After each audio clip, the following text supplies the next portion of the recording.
They didn't want to see these people dying off like that. I mean, they were not rapid. They did not necessarily didn't happen when the Africans came in, because when we came in there, we were producing. We were, so it was. So the history books won't tell you that they were bred in Cape Verde Islands, like a breeding ground, a place where that they were going to see how it would be and how the work ethic would be, or how they would survive from it. Well, the history books will talk about seasoned. Exactly. Now, the seasoned slaves that took place in Cape Verde. That's where you picked up traditional free people from the continent. You brought them as prisoners, they're captives, and you put them in a space, and you teach them how to serve and cook food and serve and eat European, whatever the Europeans wanted for their service. So a lot of those seasoned slaves then came, free people that were then enslaved in Cape Verde, then called in seasoned slaves and were sold into the Caribbean, into the Americas. That was done in Cape Verde Islands. That's pretty serious information, because I think that, well, my historical perspective coming up my whole life basically only went on certain points. It was Columbus. Well, I paid attention a little bit in school, so I knew a little bit about the colonies. Sure. Then you find out about the slave upholdings and the Constitution. Sure. And then you have the Civil War, and then that's kind of it. Do you think if I pick a year, maybe I could pick your brain for a second? Yes. Let's fast forward to like 1580, just before the 1600s. Yes. What is Cape Verde's role? Because obviously now Haiti's developing. Yeah. Some of the other colonies, down to developing. Yeah. What point did Cape Verde serve just before the colonies started to develop? Were they still in the mix? Were they still? Cape Verde was in the middle of the slave trade until 1888. Until 1888. 1888. As a matter of fact, that's like 20 England, minutes ago. 20 minutes ago. Yeah, and this is a history that our people need to realize, because though we were in the leading front of transforming the New World, of fighting for our freedom, always, putting forth our humanity, changing the New World, changing the ideas, modifying the societies, and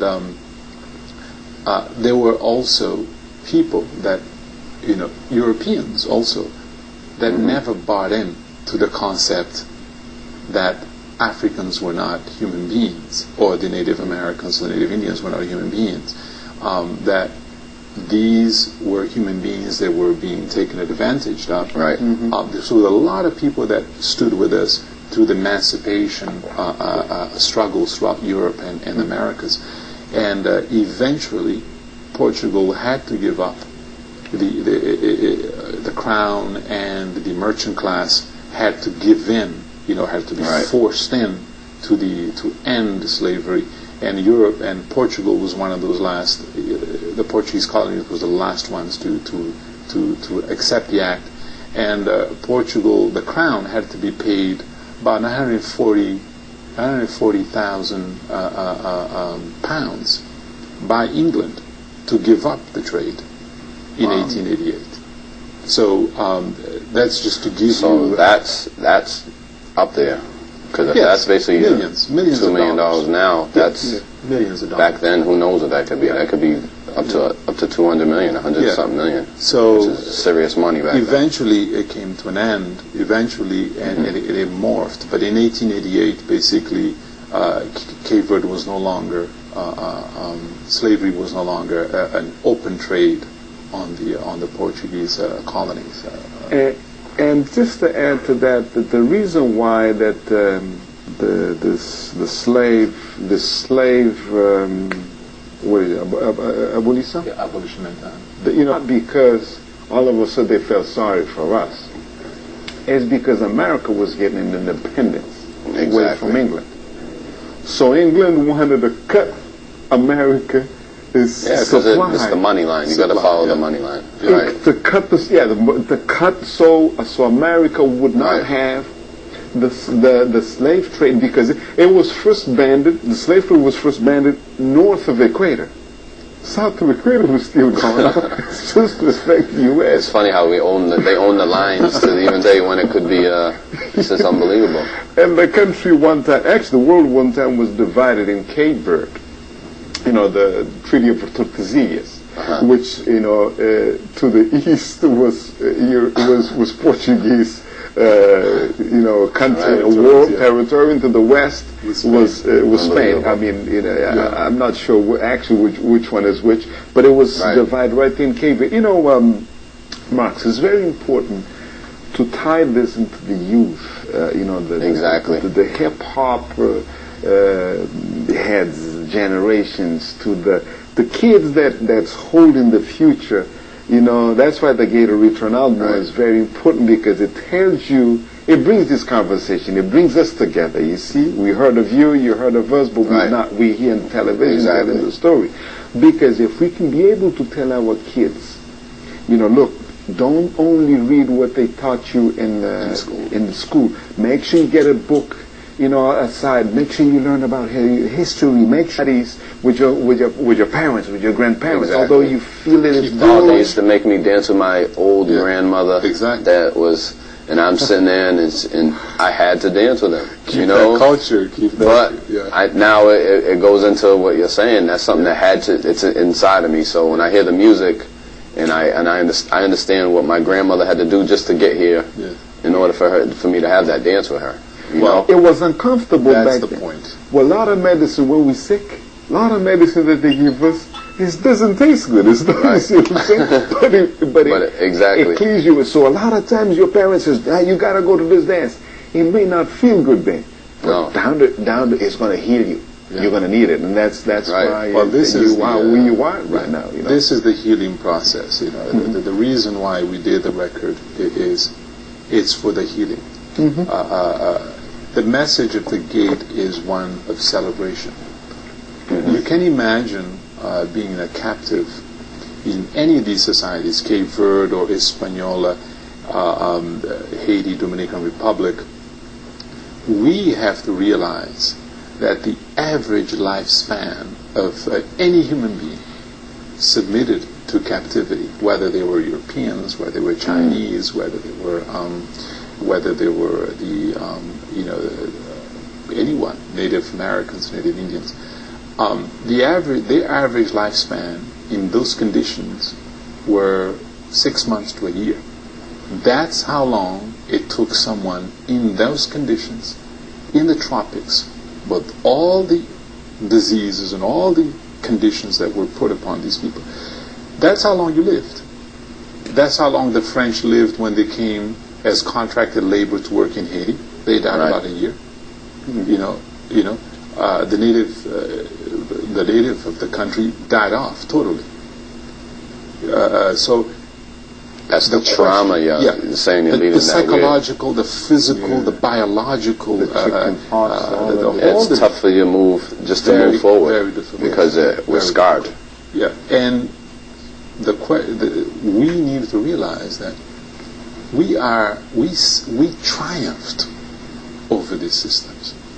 We are the victors of slavery. We're not the victims. We are the victors. We triumphed over all the atrocities that were brought against us. We triumphed over it. Now, how did we overcome these conditions? We did it with a simple methodology. We used our heart. We used love to overcome these conditions. It's not just because we had the immunity, but because we chose to use love as opposed to hatred. We lived another day. We lived another day, and that gave the Europeans time. Over time, we used that love. Eventually, changed their perception. Exactly. It changed their perception. Martin Luther King is one of those greatest people of love that you can think of. Douglas, Booker T. Washington, Malcolm X, even Malcolm X, Du Bois. These are all agents of love. Amilcar Cabral. Amilcar, when he came down to, when we put the proposal in the UN for the independence of Cape Verde, and all the nations of Europe voted against in 1959, Cabral said, well, we would have to go to war as a last resort, but we are going to fight against the colonial system. We're not fighting the Portuguese, because they too are our friends and they're trapped by the same system. We're going to fight the system. And even then, we went to war with love to liberate our people. And it is this love, it is this morabeza that we've used to transform the societies, to mold it, to make it more humanized, where women can be part of the Constitution of the United States of America. Someone from Asia can come in and be an equal citizen of the U.S. Someone from the backwards of Europe can come in and be an equal citizen of the U.S. When the Constitution of the country was made, the mother of the very founders of the Constitution were not able to be part of that society. So these were very inhumane societies that developed out of hatred. But it took our love to mold them, to make them more human. And we continue that journey. And that's the journey. That's the gate of return. Is how we change this whole world, and we need to celebrate, and we need to reconnect, and we need to reopen. We need to remake the new world from the morabeza, from the mold, from the way that we deal with human beings on a plane of love, not on a plane of hatred, on a plane of love. That's the gate of return. So if you want to, so you can have a dialogue with human beings from all across the world on a plain even field. I think that's just a great point that the Mendes brothers are making right now. Information is the key. I think that's what Urban International represents. It brings me to another segue that maybe we could talk about, and it's if we fast forward some more years, we can keep it, and it will tie into the research maybe that you guys have done. Gate of return. A friend of mine had my first season I played professional basketball. I played in Portugal. Great experience. I really got to find myself within it. All the hard work I put in for it, all the no's, all the negativity. But part of it, I didn't understand what you brought up before, that when you look back and you see what it took for you to get there, and you pinpoint some of those moments that make you who you are, I just want to share one of those with you. So, as a professional basketball player, it's pretty a simple life. I'm sorry. I mean, we get lucky, We practice, and then you got to take care of your body. So some guys are there for different reasons, the attention you can get. I ended up gravitating towards a friend of mine. His name's Samba Kamara, and he was from Guinea-Bissau. So we used to speak every night, because we had 3-hour practice, but then you have 15 hours. So you're just sitting there watching TV, making sure you're not on your feet, eating. And he just said, "Hey, Marx, man." Always Marx, because my name's spelled the Portuguese way. He said, you Cape Verdeans are very lucky, because where your father walked. And even though my father was from Cape Verde, he just met my ancestors.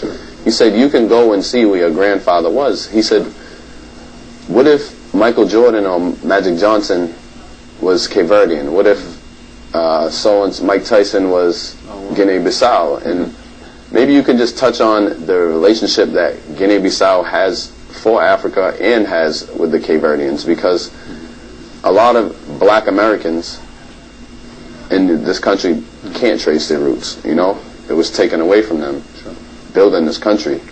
So Cape Verdeans, we need a reminder.